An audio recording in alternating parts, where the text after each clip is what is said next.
প্রিয় বন্ধুগণ, বাইবেলে আমরা অনেক কিছু রহস্যময় বিষয়কে আমরা দেখতে পাই। আর বাইবেলে এমন এমন কিছু ঘটনা আছে যার নিগূঢ় তত্ত্ব আমরা এখনো পর্যন্ত বুঝতে পারিনি। এবং প্রভু যীশু যখন এই সংসারে ছিলেন, তিনি স্বর্গরাজ্য সম্বন্ধে, মানুষের জীবন সম্বন্ধে এবং অনেক কিছু বিষয়ে তিনি এমন এমন আশ্চর্য কার্যকে করেছেন এবং এমন রহস্যময় বিষয়কে তিনি বলেছেন যা এখনো পর্যন্ত আমরা বুঝে উঠতে পারিনি।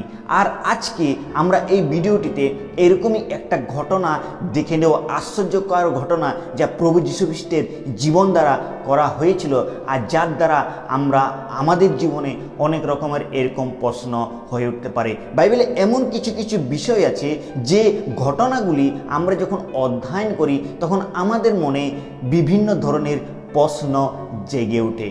প্রিয়রা, সেই প্রশ্নগুলি আমাদের মধ্যে যখন জাগে তখন আমরা আরও সেই ঈশ্বরের নিকটবর্তী হতে আরও বেশি চাই এবং সেই রহস্যকে জানার জন্য আমরা সেই বিষয়গুলি খোঁজ করতে শুরু করি। পবিত্র শাস্ত্র বাইবেল আমাদেরকে অনেক কিছু বিষয়ের কথাকেও বলে থাকে। তো প্রভু যীশু খ্রিস্ট যখন এই সংসারে ছিলেন তখন তিনি অনেক আশ্চর্য কার্যকে করেছেন এবং অনেক মন্দ আত্মারা তার ভয়ে কাঁপত এবং তিনি এমন আশ্চর্য কাজ করেছেন যা আজ মানুষ এখনো পর্যন্ত করতে পারে না। এবং জগতের মধ্যে তিনি এমন আশ্চর্য কার্য করেছে যে আর অন্য কেউ সেই বিষয় কার্যগুলিকে করতে পারে না। তো বন্ধুগণ, আজকে এমন এক প্রশ্নকে নিয়ে এসেছি যেই প্রশ্ন হয়তো এর আগে আপনারাও হয়তো চিন্তা করেছেন, কিন্তু এই বিষয়ে আজকে আমরা গভীরভাবে চিন্তা করব।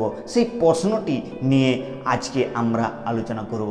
তার পূর্বে আপনাদেরকে বলতে চাই, আত্মিক বাক্য চ্যানেলের পক্ষ থেকে আপনাদের প্রত্যেককেই স্বাগতম জানাই। যারা এই চ্যানেলে নতুন আছো সাবস্ক্রাইব করতে ভুলবেন না, আর ভিডিওটি বিনা স্কিপ করে শেষ পর্যন্ত দেখুন, আর তাহলে এই ঈশ্বরের বার্তা আপনার জীবনে এক আশীর্বাদকে নিয়ে আসবে।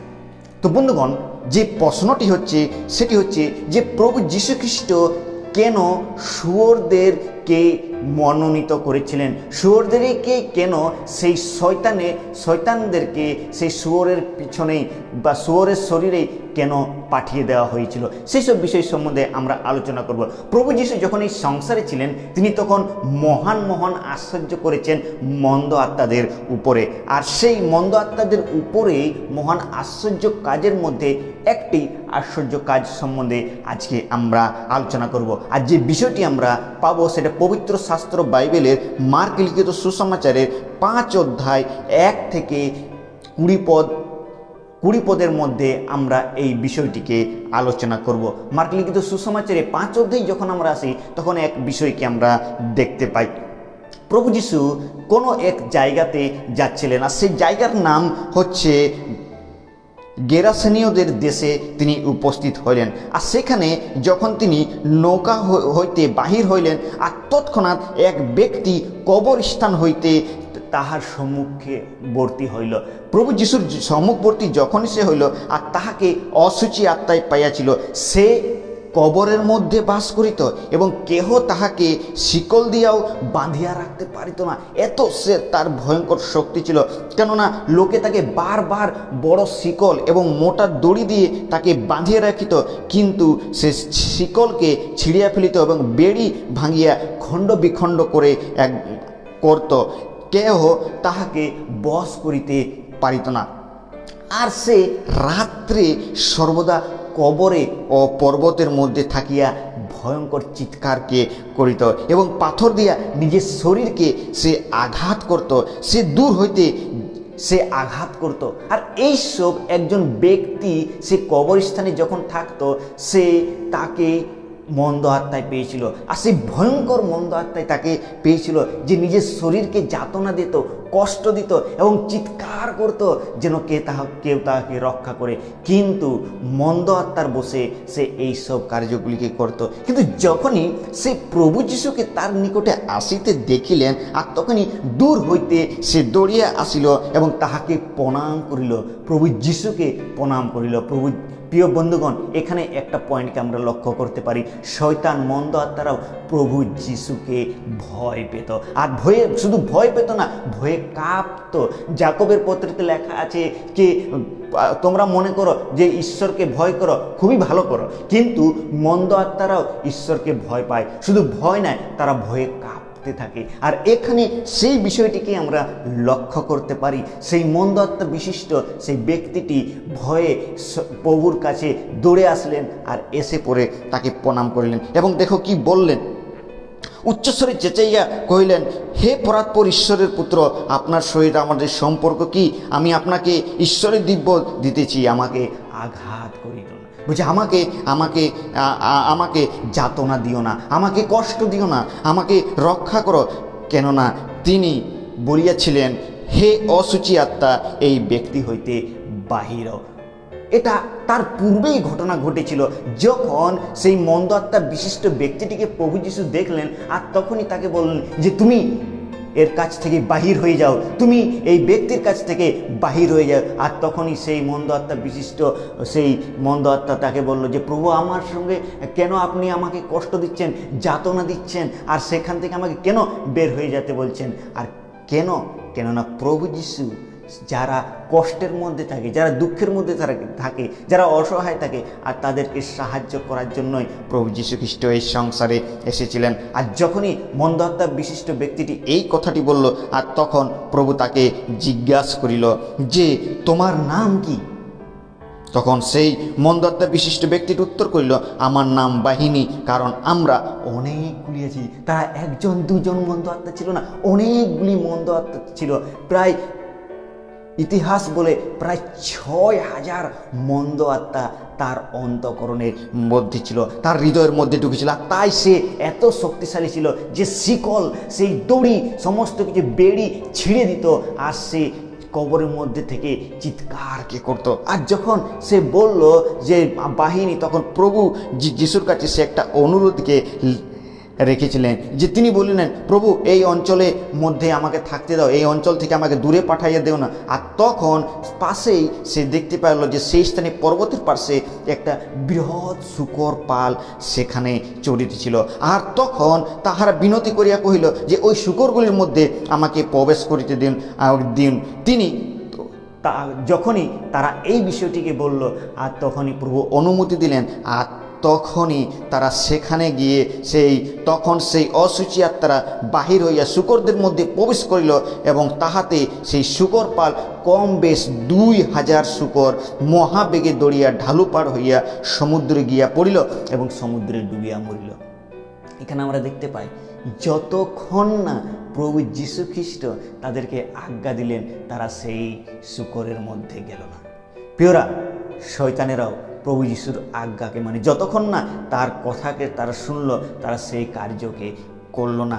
কেননা ঈশ্বরের পুত্রের সেই শক্তি, সেই সামর্থ্য মন্দ আত্মাদের প্রতি রয়েছে। আর যখনই তারা সেই সমুদ্রে ঢাল দিয়ে পড়ল, আর এই আশ্চর্য কার্যটি যাদের এই শূকর পাল ছিল, যারা এই শুয়োরগুলি চড়াচ্ছিল, তারা যখন দেখলো, তখন তারা আশ্চর্য ভয়ভীত হয়ে গেল। আর তারা দৌড়ে গিয়ে কাঁপতে কাঁপতে সেই কথাকে গ্রামের লোকেদেরকে বলল। আর গ্রামের লোকেরা ভয়ে প্রভু যিশুকে বললেন যে আপনি এখান থেকে চলে যান, কেননা যদি আরও মন্দ আত্মার এসে আমাদেরকে আরও তাড়না করে, আর তার জন্য তারা ভয়ভীত হয়ে গেল। কিন্তু এখানে একটা প্রশ্ন যেটা আমাদের মূল বিষয়, সেটা হচ্ছে প্রভু যিশু শূকরদের মধ্যেই শয়তান সেই মন্দ আত্মাগুলিকে কেন যেতে বললেন? তার দুটি কারণ আমরা বিশেষ করে দেব। প্রথম যে কারণ হচ্ছে যে জিহুদীদের ব্যবস্থা এবং বিধিতে তাদের বলা হয়েছে যে শূকর হচ্ছে অসুচি প্রাণী। কেন অসুচি প্রাণী? কেননা তারা জাবর কাটে না, এবং তারা দ্বিখুর বিশিষ্ট প্রাণী নয়, আর তার জন্য সেই ঈশ্বরের দৃষ্টিতে তারা হচ্ছে অসুচি প্রাণী। আর এই জন্য জিহুদীরা সেই শূকরকে ঘৃণা করত, আর তার জন্য সেই শূকরকে তারা ঘৃণা করত। এই জন্যেই শূকর হচ্ছে অসুচি প্রাণী, আর তাই অসুচির বিষয়গুলিকে অসুচির দিকেই ঠেলে দিলেন।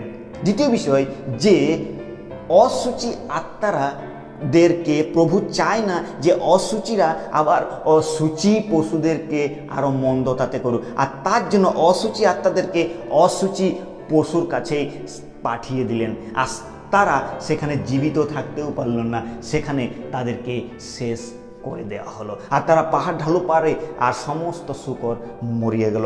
প্রিয়রা, এখান থেকে আমরা বুঝতে পারি যে ঈশ্বরের যে পরিকল্পনা, সেই পরিকল্পনার ব্যতি রেখে আর কোনো হতে পারে না। ঈশ্বরের মহান কার্যকে তারা গ্রামবাসী এবং প্রত্যেকে দেখলো। আর যখন যে ব্যক্তিটিকে সেই ভূতে পাইয়াছিল, সেই ভূতগ্রস্ত লোকটি যে শূকরপালের ঘটনাকে যে দেখলো, আর সে যখন ঠিক হয়ে গেল শবদ হইয়া, তখন তিনি সেই নৌকায় উঠিতেছেন। এমন সময়ে যে ব্যক্তি ভূতে পাইয়াছিল সে তাহাকে বিনতি করিল যেন তাহার সঙ্গে সে যেতে পারে।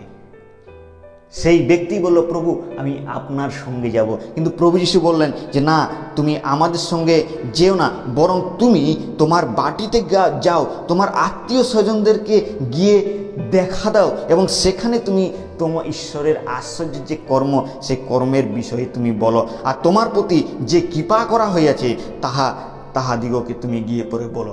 আর সত্যি সেই ব্যক্তির প্রতি কৃপা করা হয়েছে। সে জানতো না কতদিন ধরে সেই কবরের মধ্যে সেই বিনা কাপড়ে ছিল, সেই কবরের মধ্যে এক জঘন্য অবস্থাতে ছিল। তার শরীরকে ক্ষতবিক্ষত করতো, তার শরীরকে সে যাতনা দিত, তার শরীরে কতই না কষ্ট দেওয়া হয়েছিল। কিন্তু তার পরিবারের আত্মীয় স্বজনের কাছে যখন সে ফিরে গেল, আর তখন ঈশ্বরের আশ্চর্য কার্যকে করলো। এই ব্যক্তির জীবন থেকে আরেকটা আমরা বেশি বড় বিষয় শিখতে পারি, যেটা আমাদেরও প্রয়োজন রয়েছে। সেই ব্যক্তি কী করলো? বাড়িতে গিয়ে চুপচাপ বসে থাকলো না, সেই ঈশ্বরের যে আশ্চর্য কাজ, প্রভু যিশু তার জীবনে যে উদ্ধারকে দিয়েছেন, প্রভু যিশু তার জীবনে যে এক মুক্তিকে দিয়েছেন এবং আশ্চর্য কার্যকে করেছেন, আর সেই বার্তাটি সে অন্য মানুষের কাছেও শোনাতে লাগলো।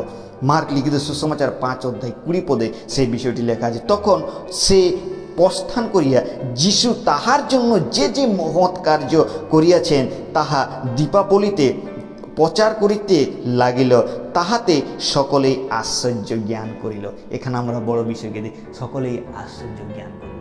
প্রিয়রা, আমাদের জীবনেও যখন আমরা প্রভু যিশুর কাছ থেকে যে মূল্য বিষয়টিকে পেয়েছি, যে উদ্ধারকে যখন আমরা পেয়েছি, যেন আমরা অন্যদের কাছে বলি এবং তার আশ্চর্য কার্যের জন্য আমরা বর্ণনাকে করতে পারি। এই ভিডিওটি যদি আপনাদের ভালো লেগে থাকে তাহলে নিশ্চয়ই অন্যদেরকেও শেয়ার করতে ভুলবেন না। এই ছোট্ট চিন্তাধারা দ্বারা ঈশ্বর আপনাদের প্রত্যেককে আশীর্বাদ করুন। ঈশ্বরের নাম মহিমান্বিত হোক।